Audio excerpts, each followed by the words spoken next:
Bonjour, je m'appelle Bastide Michel, 34 ans, j'arrive du sud de la France. Je suis le nouveau chef de cuisine de la résidence de France.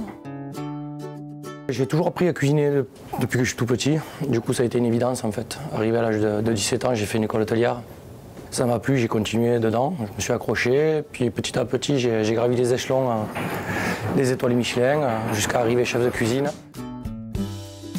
C'est Christophe Tano-Kervan, l'ancien chef de l'ambassade, qui m'a contacté. Moi, ça m'intéressait beaucoup parce que j'avais travaillé qu'en France.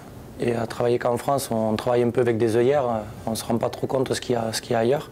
Ensuite, je voulais connaître d'autres produits, d'autres façons de travailler, une autre philosophie, parce que ce n'est pas du tout la même philosophie qu'on a en France, surtout de travailler dans les ambassades.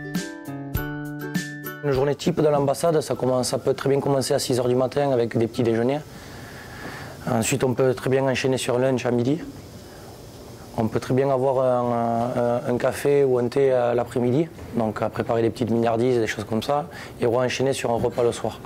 Et puis ça peut être des tout petits repas, allant de 2 personnes ou d'une personne jusqu'à 80-90 personnes. Donc là c'est pareil, l'organisation n'est pas la même, la gestion des stocks non plus. Donc on s'adapte et on affine petit à petit au fil de la journée. Je suis méditerranéen avant tout, donc ma cuisine méditerranéenne qui est basée sur des produits simples, de l'ail, du thym, du poivron, de la courgette, beaucoup de poissons. J'ai carte blanche sur tout. Il me faut être créatif tous les jours.